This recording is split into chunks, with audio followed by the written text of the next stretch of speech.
Olá, pré-vestibulando, professor Wagner Luiz, professor de Linguagens, Códigos e Suas Tecnologias. Cá estou com você para comentar Enem 2017, prova azul. Pega a caneta, pega papel, vem com a gente, sabe por quê? Porque é conteúdo que te espera.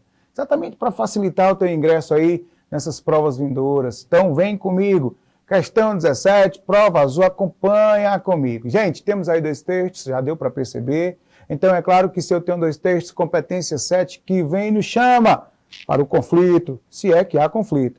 Competência 7, ela vai exatamente exigir que, após a leitura, a gente certamente venha a identificar semelhanças e ou divergências. Então, nós temos uma questão não somente de compreensão, como também temos uma questão de interpretação.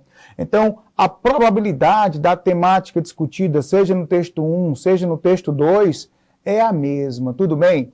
Entendido?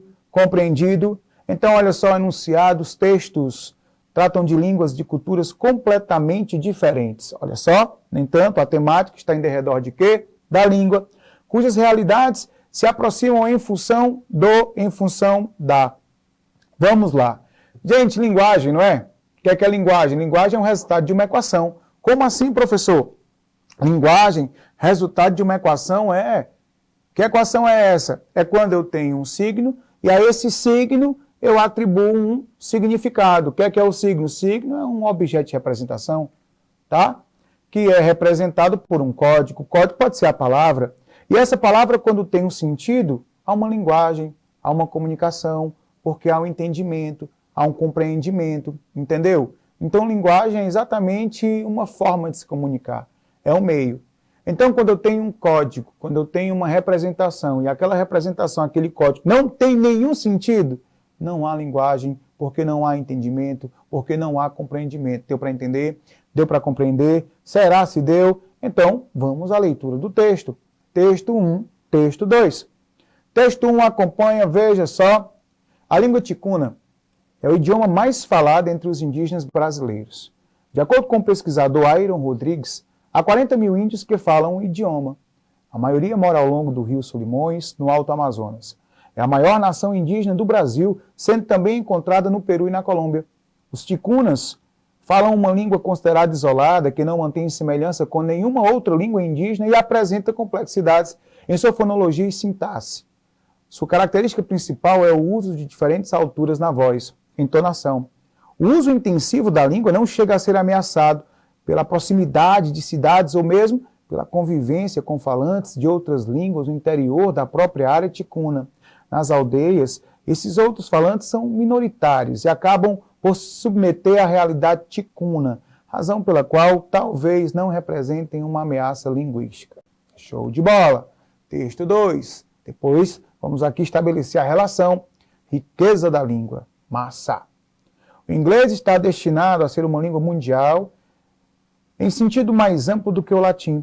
Foi na era passada e o francês é no presente. Dizia o presidente americano John Adams, isso no século XVIII. A profecia se cumpriu, o inglês é hoje a língua franca da globalização. No extremo oposto da economia linguística mundial, estão as línguas de pequenas comunidades declinantes. Calcula-se que hoje se falem de 6 a 7 mil línguas no mundo todo. Quase metade delas devem desaparecer nos próximos 100 anos. A última edição, Ethnologue, o mais abrangente estudo sobre as línguas mundiais, de 2005, listava 516 línguas em risco de extinção. Bom, o que eu quero que você perceba? Que o texto 1 e o texto 2, de fato, vai abordar a importância da língua, não é? E a língua é exatamente a marca de um povo, a começar culturalmente. Tem um falado, tá? Que a primeira coisa que um povo faz quando começa a dominar o outro é impor a sua língua, porque por meio da sua língua vem a sua cultura. Tudo bem? É por isso que quando você estuda aí a era colonialista no Brasil, quentismo para ser mais preciso, então os portugueses eles tiveram uma preocupação muito grande de instruir os nativos que cá estavam.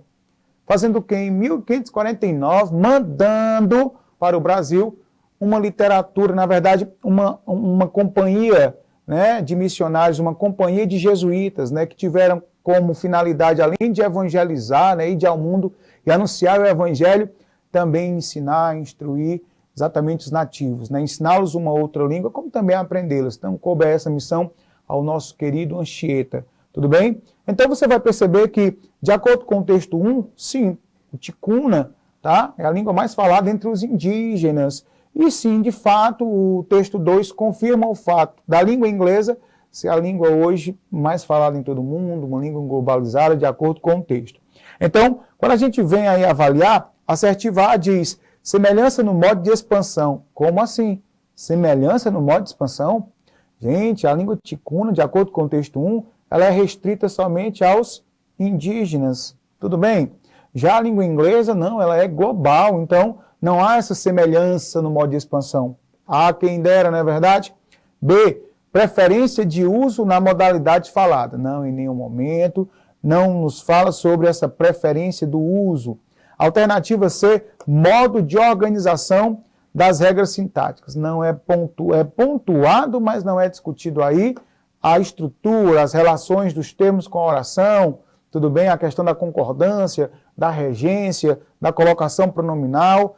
Alternativa D, predomínio em relação às outras línguas de contato. É o assunto semelhante nos dois textos, mesmo os dois textos sendo de temáticas discorridas de uma forma distinta, diferente. É a alternativa D, D de dedicação, que é o que nos aguarda, não é não? Exatamente, dedicação é o que você tem de sobra. Sabe por quê? Porque fica conectado com a gente. Já já comentaremos mais questões. Até a próxima. Valeu!